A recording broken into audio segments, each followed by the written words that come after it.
La presentación al doctor Abdón Mateos, catedrático habilitado del Departamento de Historia Contemporánea de la Universidad Nacional de Educación a Distancia en España, investigador responsable del CIDE, del Centro de Investigaciones Históricas de la Democracia Española, autor de decenas de artículos en revistas de impacto en todo el mundo, y de las monografías, por citar solo las obras referidas a la temática que nos ha ocupado en este congreso, de la Guerra Civil al Exilio, y la que aparecerá recientemente, o sea, próximamente más bien, el mes que viene en concreto, publicada por Alianza Editorial, La Batalla de México, en donde seguramente,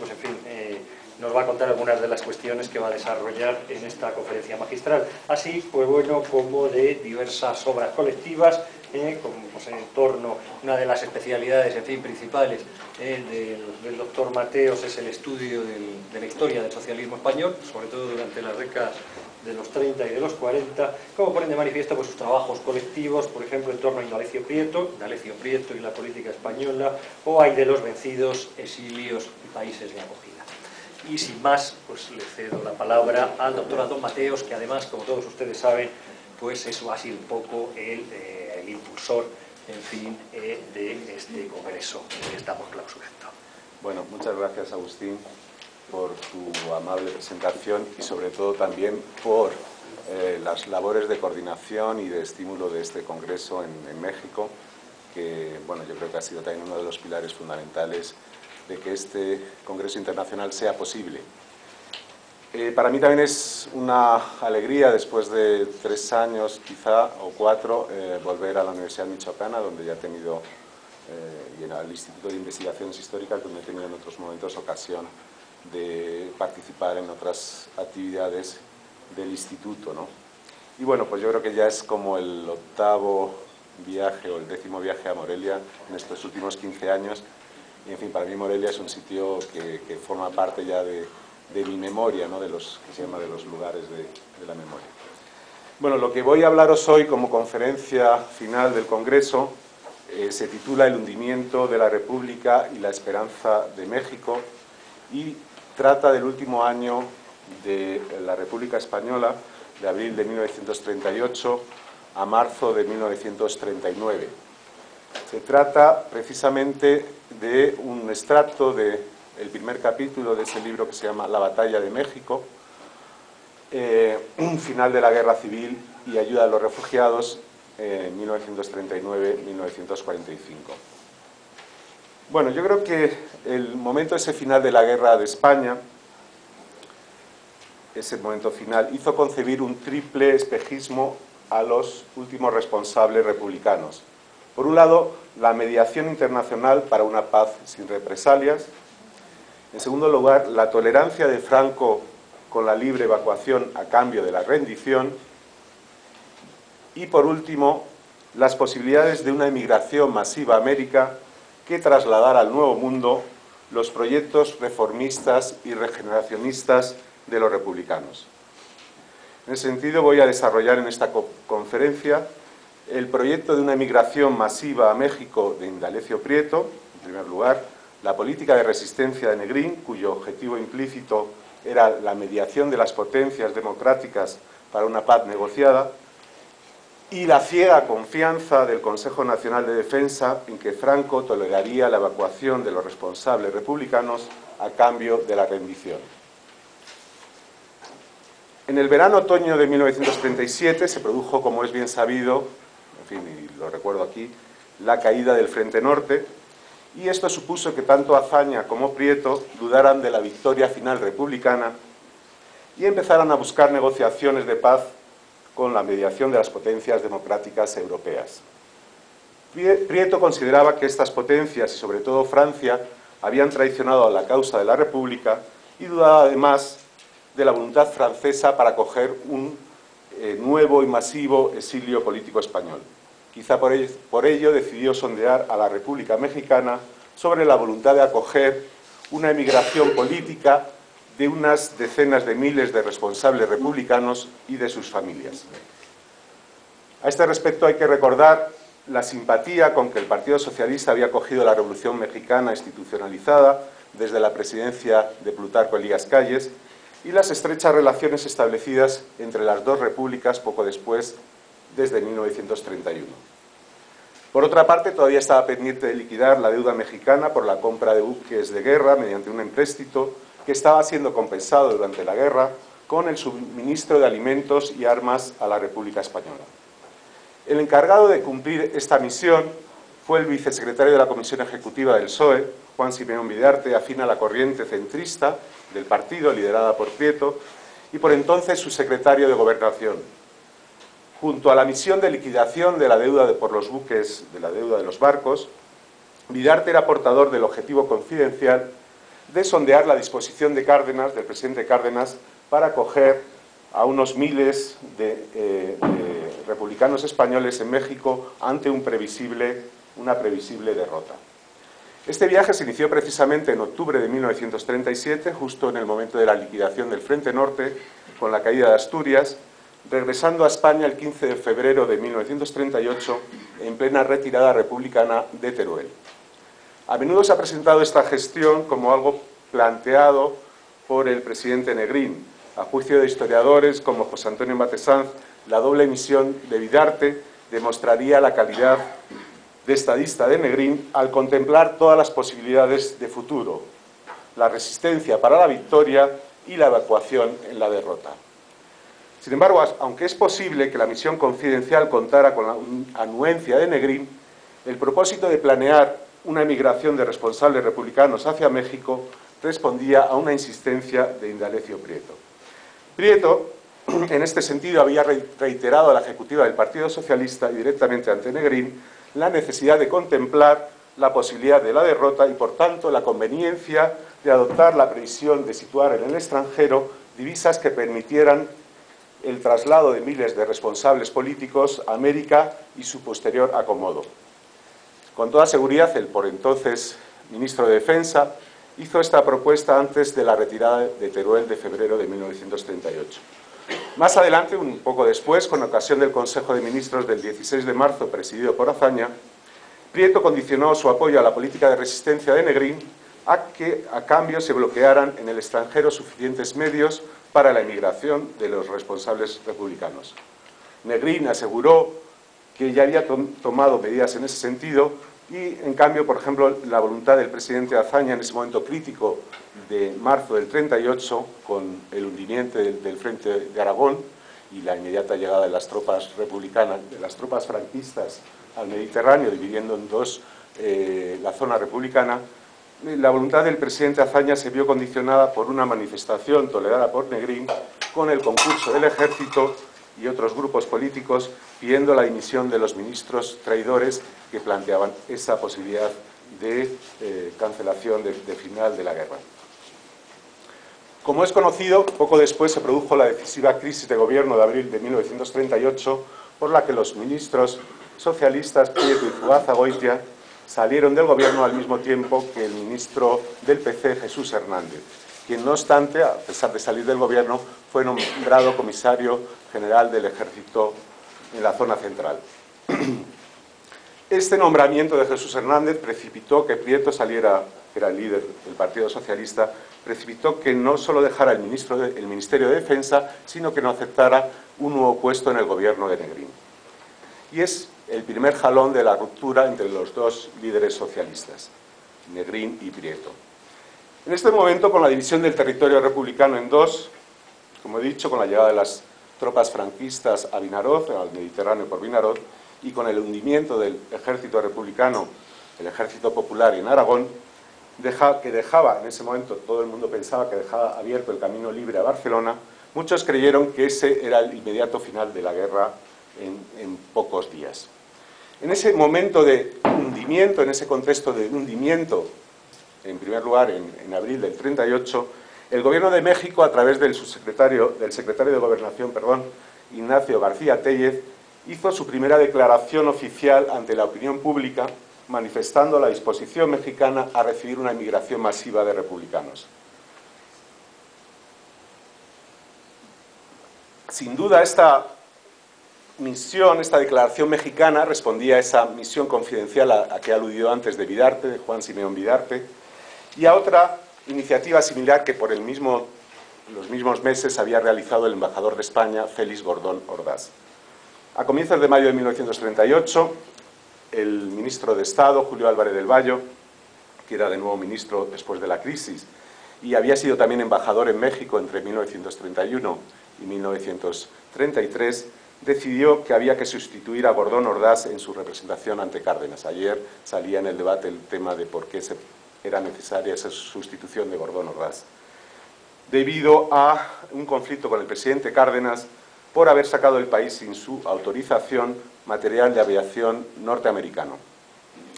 La práctica imposibilidad de exportar armamento norteamericano desde México había llevado a Prieto, que era responsable de la Comisión de Compras de Armamento en el extranjero, a suspender las adquisiciones de material de guerra en América en diciembre de 1937. Por otro lado, dada la radicalización del régimen cardenista entre 1936 y 1938, es posible que México deseara en ese momento la presencia de un representante español de filiación socialista, más que el moderado liberal y anticomunista dirigente del Partido de Unión Republicana, como era Gordón Ordaz. Para México, entonces, Vallo propuso que Prieto podría desempeñar la embajada, y Prieto, además, gozaba, no solo era bien conocido por la clase política mexicana y gozaba de bastante buena consideración, habiendo establecido nexos durante los primeros años de la Segunda República con políticos e intelectuales como Genaro Estrada, y a través del propio convenio de los barcos de guerra de 1933, que suministraba España a México, con el mismo presidente Cárdenas, que entonces era secretario de guerra. En ese Consejo de Ministros de marzo de 1938 se aprobó la propuesta de Vallo para que Prieto fuera embajador en México, y el ministro de Estado recibió el encargo de trasladarse a París para convencer a Prieto de esa misión. Sin embargo, esto se encontró con el problema de que Azaña tenía otros planes, quería conservar la opción de Prieto para una posible recambio en la presidencia del gobierno, en el momento que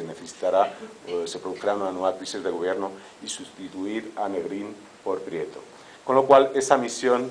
esa embajada de Prieto hacia México nunca llegó a concretarse. Además, Azaña, esto fue un momento de conflicto, de enfriamiento de las relaciones, no solo entre Prieto y Negrín, sino también entre Negrín y Azaña, porque esta misión reservada de preparar la emigración de más de 100.000 españoles a México se daba de cachetes, como decía el propio Azañas, con la política de resistencia de Negrín. La ejecutiva del Partido Socialista, sabiendo de la oposición de Azaña a la misión de Prieto en México, únicamente manifestó al gobierno su deseo de que el puesto lo ocupara un socialista, según informó el mismo Vidarte, al que aludía antes, al presidente de la República. En todo caso, esa noticia se había filtrado en los ambientes políticos de Barcelona, y siendo bien acogida por el gobierno de México, que otorgó ya el plácet al propio Prieto. El embajador mexicano, Adalberto Tejeda, comunicó a Prieto la satisfacción de Cárdenas con ese nombramiento como embajador. Prieto aceptó la misión siempre que la acompañara, puso como condición, siempre que la acompañara en esa embajada, una comisión técnica que preparara en secreto la emigración de unos miles de republicanos en previsión de la derrota. Estamos hablando de un momento que es mayo de 1938, es decir, más de medio año, casi un año antes del final de la guerra. Según el testimonio de Zugazagoitia, que había sido ministro de Gobernación entonces, para el presidente del gobierno Negrín, la embajada de Prieto no podía incluir unos objetivos confidenciales precisos respecto a la migración, porque sería muy difícil mantenerlos en secreto. El conocimiento de esa misión confidencial de migración desmoralizaría a la retaguardia y era claramente contradictorio con la creencia en una victoria final y aún con las posibilidades de una política de resistencia. Según Negrín, no se podía encargar a Prieto una misión de ese tipo, pues a las 2 horas la conocería todo el mundo. Finalmente, lo que nos importa en esta ocasión es que desde la caída del Frente Norte, y sobre todo ante el hundimiento republicano en Aragón en abril de 1938, que habría provocado, desde luego, la caída del Frente Norte y también la caída de Aragón, la primera evacuación de republicanos hacia Francia, Prieto empezó a plantear una emigración masiva de republicanos a México. El plan, yo creo que tenía grandes dosis de utopía,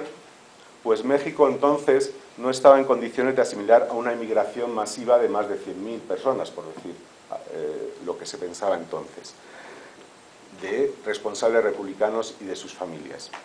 Planificar la evacuación y el asentamiento de una migración masiva conllevaba además de traer recursos considerables del esfuerzo bélico en ese momento en la que la hacienda republicana estaba en una situación bastante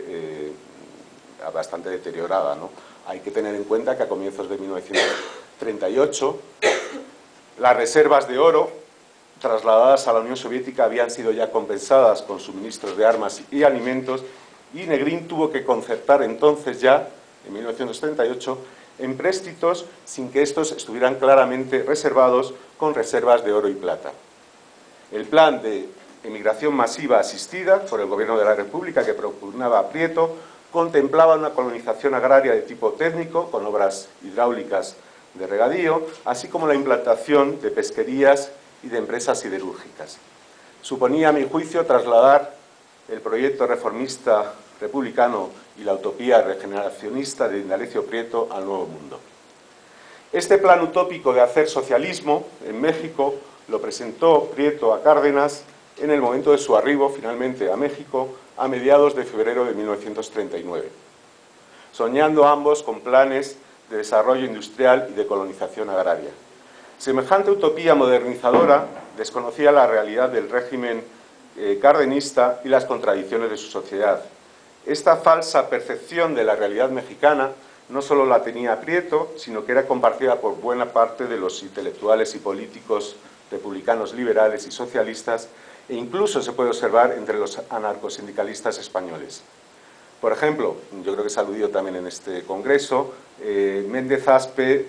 dijo a Amaro del Rosal que creía que en México los emigrados republicanos podrían crear cooperativas de consumo y de producción que coadyuvaran a la construcción de una especie de socialismo práctico. En todo caso, después de junio de 1938, con la estabilización de los frentes y del propio gobierno Negrín, no se volvió a hablar ya de un plan de emigración de responsables republicanos a México en previsión de una próxima derrota. Ni el embajador en funciones, Félix Gordón Ordaz, destinado a Cuba, ni el encargado de negocios, Loredo Aparicio, recibieron instrucciones para preparar la evacuación o para sondear a la administración mexicana hasta nada menos que el 17 de febrero de 1939, una vez caída Barcelona. Es decir, no se hizo ningún preparativo oficial hasta un momento posterior de la caída de Barcelona y del fin del Frente Catalán, ¿no? El nombramiento de Julián Zugazagoitia como nuevo embajador en México el 12 de enero de 1939, que recibió también el plácet de las autoridades mexicanas, no está claro que en ese momento llevara aparejada una misión confidencial para preparar la emigración de responsables republicanos. En noviembre de 1938, aunque Álvarez del Valle, como ministro de Estado,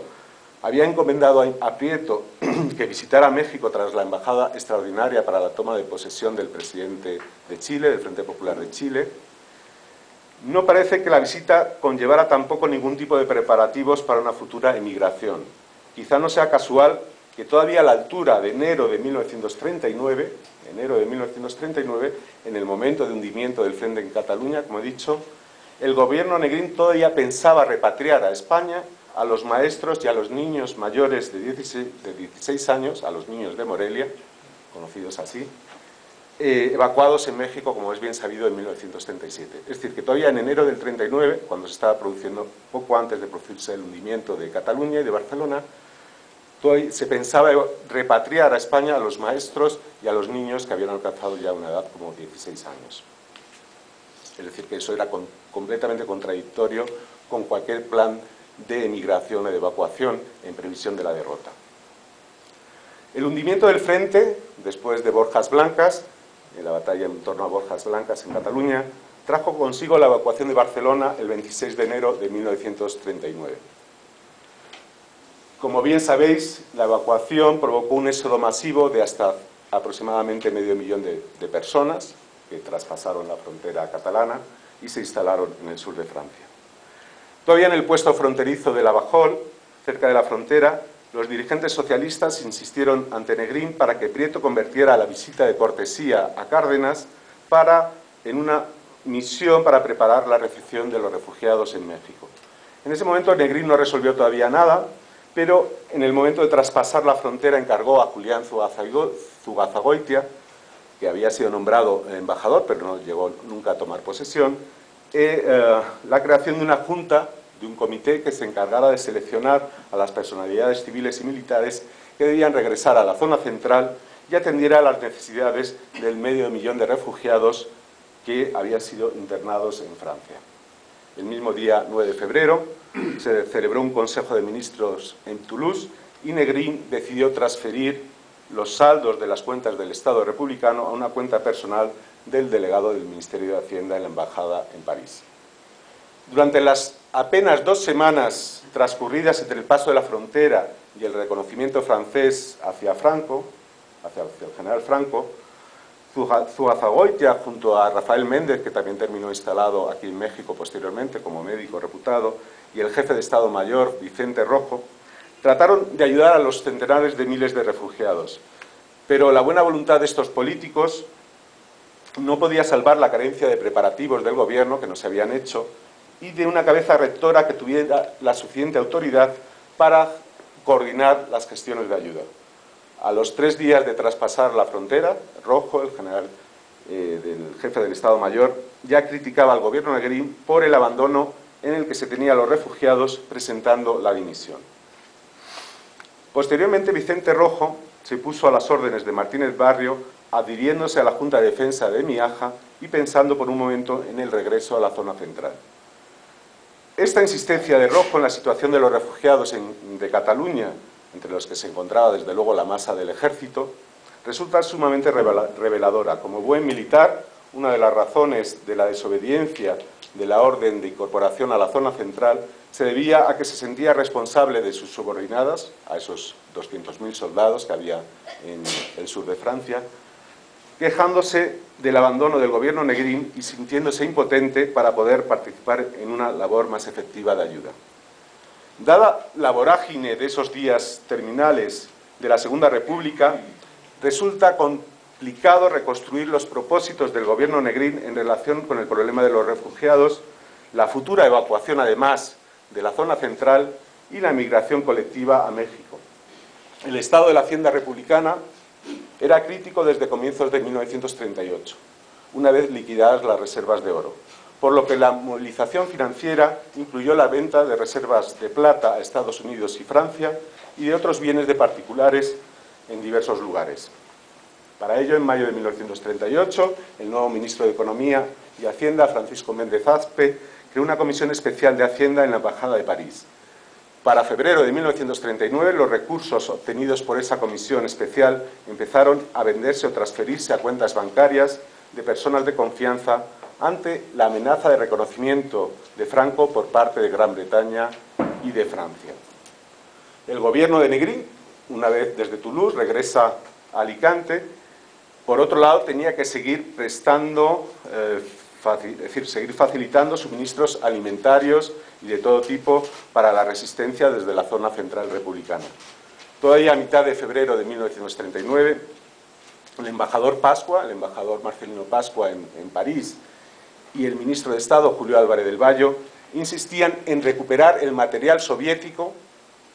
llegado a Francia a última hora. Hay que tener en cuenta que aunque Hidalgo de Cisneros, un militar, había continuado la negociación realizada por Marcelino Pascua de un crédito sin garantía en noviembre de 1978 en Moscú por un valor de $70 millones, este empréstito no fue formalizado por Negrín con el encargado de negocios soviéticos Marchenko hasta nada menos que el 14 de enero de 1939, es decir, 10 días antes del hundimiento y del abandono de Barcelona. Ese convenio entre Negrín y Marchenko era un suministro a crédito de armamento por $50 millones, a pesar de que, como he dicho, ya el hundimiento y la retirada era cuestión de días. Estos suministros solamente fueron enviados parcialmente y pese a la insistencia de Bayo, Pascua y de Negrín, los responsables soviéticos decidieron desentenderse de las peticiones españolas. A mitad de febrero de 1939, el general Voroshilov informaba a Stalin de que Negrín todavía insistía en el cumplimiento de ese empréstito de 50 millones de dólares a cambio de armamento. Cuando en ese momento, pues Negrín lo que dijo y sentenció en un informe, dijo textualmente: esta cuestión ya no es importante. Todavía el 18 de febrero, días después, Negrín convocó al ministro del PC, Vicente Uribe, para que hiciera llegar a Stalin una nota suya inquiriendo si la URSS iba a seguir enviando armamento y hacer efectivo ese empréstito. En todo caso, estas peticiones de que se hicieran efectivas los nuevos empréstitos de armamento confirman la idea, la tesis de que la voluntad de resistencia de Negrín en la zona central republicana era firme. Una de las misiones del ministro de Estado, Bayo, en Francia consistía en conseguir una autorización de Francia para el traslado de material, ya por barco, desde Francia a la zona central republicana. Del mismo modo, Negrín reunió, también a mitad de febrero del 39, a los jefes militares, entre los que se encontraban Buiza, Miaja y Casado, manifestando esa voluntad de resistencia militar del gobierno, al mismo tiempo que buscaba una mediación internacional para una paz negociada, en la que se respetaran al menos los 3 puntos acordados en Figueras, en la sesión de Cortes en Figueras: independencia de España, respeto a la voluntad popular de los españoles y ausencia de represalias. Todavía hoy en día, a pesar de ya finalmente la apertura o la descatalogación del archivo de Juan Negrín, es difícil conocer el pensamiento del presidente del gobierno durante las últimas 4 semanas que permaneció en España. La política de resistencia, desde luego, pretendía enlazar con el próximo comienzo de la Segunda Guerra Mundial y, al mismo tiempo, era la forma de conseguir, desde una mejor posición, la mediación internacional para una paz negociada. La insistencia de Negrín en que era posible la victoria, aún después del hundimiento de Cataluña, en la reunión de la Diputación Permanente de las Cortes el 31 de marzo, resultó realmente patética, es decir, cuando la guerra había terminado. Su fe en el papel decisivo que tendría ese traslado del armamento soviético a la zona central concuerda desde luego con el proyecto de Álvarez de Bayo de reducir la línea del frente a un triángulo en el sureste español y mantener una resistencia numantina que pudiese enlazar con un futuro inicio de la Segunda Guerra Mundial. Una resistencia numantina, claro, a costa también del sacrificio de la población republicana. A veces se ha especulado sobre el por qué Negrín tardó tantos días en responder al embajador en Londres, Pablo de Azcárate, respecto a una propuesta de mediación del Foreign Office inglés a mitad de febrero para la remisión a cambio de la inexistencia de represalias. Diversos autores han señalado que la tardía respuesta de Negrín a la propuesta de mediación británica respondió a un sabotaje previo del telegrama por diversos conspiradores republicanos que preparaban el pronunciamiento contra el gobierno. Sin embargo, no hay que descartar que en ese momento final, en ese mes final de la guerra, Negrín dudara o incluso pasara por un trance de euforia carente de perspectiva, a pesar del evidente hundimiento republicano. La propuesta de mediación para una rendición sin represalias a mitad de febrero era totalmente contradictoria con el delirio de la petición al mismo tiempo de armas soviéticas para la resistencia o la seguridad que todavía, cuando la guerra ha terminado, dice que había sido posible ganar la guerra desde la zona central republicana. Yo creo que los dilemas de la derrota eran, para una persona que soportaba esa carga, esa tensión de la derrota, eran demasiado duros,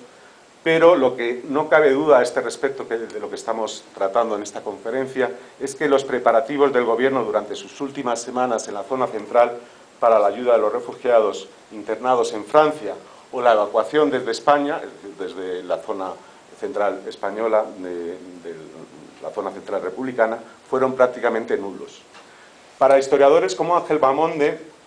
y Javier Cervera, el gobierno no tenía previsto ningún plan de evacuación que habría sido contradictorio con la política de resistencia y de mediación internacional para una paz sin represalias. Hay que regresar al maltrecho estado de las finanzas republicanas para enfocar la cuestión de los propósitos de Negrín respecto al drama humano del 500.000 de refugiados y la evacuación de la zona central republicana, que podía añadir otros cientos de miles de republicanos que salieran de España. Se ha calculado que en el verano de 1938 los gastos de la importación de suministros alimentarios alcanzaron los 30 millones de dólares al mes. Aunque con la desaparición del frente catalán, de la zona catalana, las necesidades alimentarias de suministros fueran menores, los fletes y los alimentos todavía supondrían un coste considerable y las posibilidades de realizar esos suministros se estrechaban aún más ante el inminente reconocimiento británico y francés hacia Franco. Los contratos con la compañía naviera Mid-Atlantic terminaron rescindidos por falta de pago, aunque estaban en vigor hasta mayo de 1939. Algunos barcos mercantes españoles retenidos en puertos soviéticos fueron vendidos a finales de febrero de 1939. Este fue uno de los últimos decretos, esa venta de barcos que estaban en los puertos soviéticos, fue uno de los últimos decretos que firmó el presidente Azaña desde la Embajada de París 2 días antes de presentar su dimisión. Pues pensaba que los recursos que se obtuvieran con esa venta de barcos en los puertos soviéticos servirían para paliar esa situación de los refugiados. Por otro lado, algunos de los buques de la France Navigation, administrados por el Partido Comunista Francés, pese a haber sido adquiridos con dinero del gobierno republicano, fueron enviados para la evacuación de la zona central, pero los navíos de la flota franquista, de los navíos de guerra franquistas, impidieron que se acercaran a Alicante. Unos pocos de ellos serían posteriormente fletados para embarques colectivos de refugiados hacia Américas, para la evacuación de refugiados hecha por el SERE, como por ejemplo los buques Messic o Winnipeg. Un mensaje de Méndez Aspe, el mismo día que se producía la huida de la flota republicana Túnez y un día antes del pronunciamiento de Casado, revela las extremas dificultades financieras existentes durante los últimos meses del gobierno. Este mensaje fue divulgado hace tiempo por Ángel Viñas. Los fondos que habían sido transferidos desde las cuentas manejadas por la Comisión Especial de Hacienda en la Embajada de París a cuentas privadas apenas superaron los 8 millones de dólares. En realidad, durante el mes transcurrido entre el hundimiento de Cataluña y el pronunciamiento de Casado, el ministro de Hacienda, Méndez Aspe, había intentado realizar todo tipo de efectos, transfiriendo esas divisas a cuentas privadas. Por ejemplo, ya he dicho que fueron vendidos esos mercantes al gobierno soviético por unos 2 millones de dólares y además un material de aviación depositado en Estados Unidos. Para ese material, Bayo dio instrucciones al embajador Fernando de los Ríos para realizarlos por la mitad de su valor. Por cierto, ese material, que sería sobre todo aviones Bellanca y motores de aviación, terminaron llegando a México en mayo de 1939, 2 meses después del final de la guerra, y posteriormente serían vendidos en plena guerra mundial al gobierno de Canadá, o algunos serían transferidos al gobierno de México, esos aviones y motores de aviación. Estos bienes, otros bienes procedentes del patrimonio nacional y de bienes de particulares incautados por el Tribunal de Responsabilidades Civiles, fueron embarcados en el yate Vita el mismo día del reconocimiento de Franco. El famoso Vita. Estos bienes eran de difícil realización y habían sido valorados por Negrín en unos 40 millones de dólares. Méndez Aspe tuvo la idea de trasladar a México las riquezas, los bienes más difícil de negociar, como joyas y obras de arte, y que esos bienes sirvieran de reserva para un futuro retorno a España del gobierno Negrín cuando las tornas de la guerra mundial cambiaran. En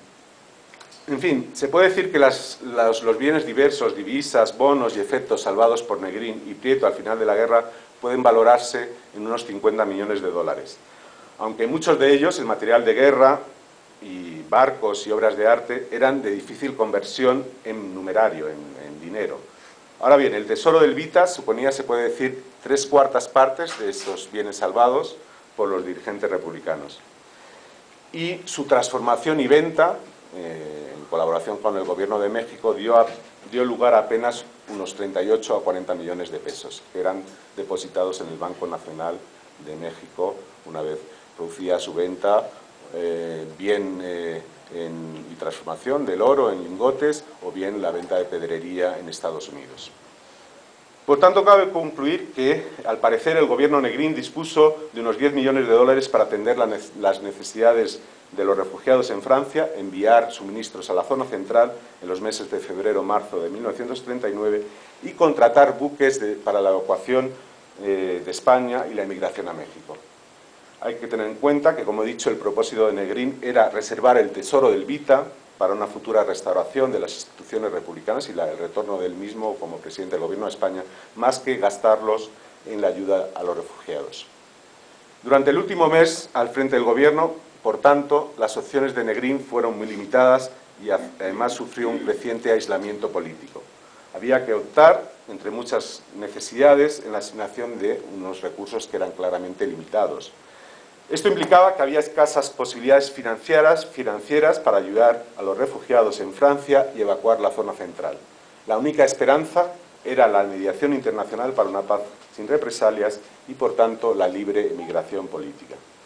La Comisión de Ayuda y Repatriación, encabezada por Zugazagoitia, no terminó de despegar, careciendo además de medios, aunque recibieron el apoyo del exembajador Pasqua, en el propósito de colaboración con las autoridades francesas para reducir la presencia de refugiados en Francia y preparar la evacuación a México. La precipitación de los acontecimientos de la derrota republicana desbordó todas las gestiones. En esos momentos se manejó un proyecto de trasladar a unos 150.000 refugiados, es decir, un tercio de la masa de los refugiados que había en febrero-marzo de 1939 en Francia, hacia Marruecos y Túnez con la colaboración de las autoridades francesas. A finales de febrero de 1939, el embajador mexicano en Francia, Narciso Bassols, entró en contacto finalmente con Diego Martínez Barrio, que era el presidente de las Cortes de la República y también presidente de una comisión pro refugiados. Sin embargo, estos primeros pasos de comités de ayuda a los refugiados dieron lugar a una reorganización en el momento de que Negrín ya llegó a Francia una vez que salió de España tras el pronunciamiento de Casado en marzo de 1939. Su estrecho colaborador, Viviano Fernández Osorio Tafal, al que antes aludía Javier Dosil, antiguo comisario general, presentó el 24 de marzo un proyecto de crear una Junta Central pro Refugiados dependiente del Gobierno y bajo protección de la legación mexicana. Este sería el origen directo del Servicio de Evacuación de Refugiados Españoles, el SERE,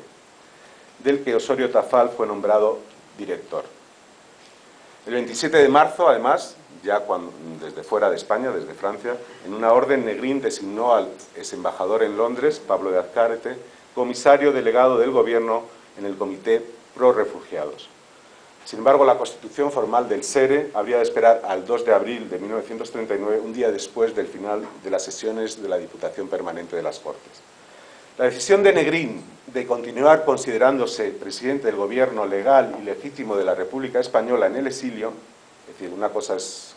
la legalidad y otra la legitimidad, que a veces se confunde, se debió a una idea de su ministro de Hacienda, Méndez Aspe. Esta idea fue asumida por Negrín durante la segunda quincena del mes de marzo de 1939, estando ya fuera de España, es decir, seguir considerándose a pesar de ese pronunciamiento de Casado y del conjunto de los partidos políticos, salvo el Partido Comunista, seguir considerándose presidente legal, no legítimo. La cuestión de la legitimidad podría podría seguir reivindicando su legitimidad, pero la legalidad, es decir, se consideraba ya un presidente del gobierno en el exilio, con lo cual podía seguir manejando, controlando todos los recursos del Estado. Y por tanto eso le llevó a constituir el SERE y buscar el reconocimiento de la Diputación Permanente de las Cortes.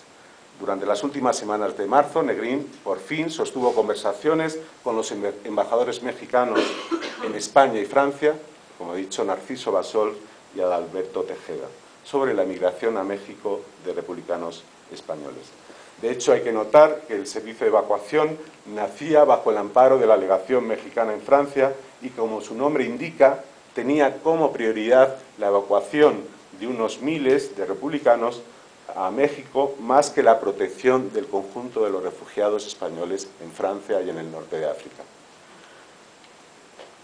el pronunciamiento de Casado el 5 de marzo de 1939, y con esto ya terminamos, con apoyo de los partidos políticos y sindicatos, pero con la exclusión del PC, derribó al gobierno Negrín. El Consejo Nacional de Defensa, presidido por el general Miaja, nació lastrado por una esperanza ciega en las posibilidades de una rendición negociada con Franco que permitiera la libre evacuación de responsables republicanos. Por tanto, la evacuación de personalidades republicanas fue el principal objetivo de ese Consejo Nacional de Defensa, reconocido, por cierto, como se aludía también hoy, por el general Cárdenas. Sin embargo, este propósito del Consejo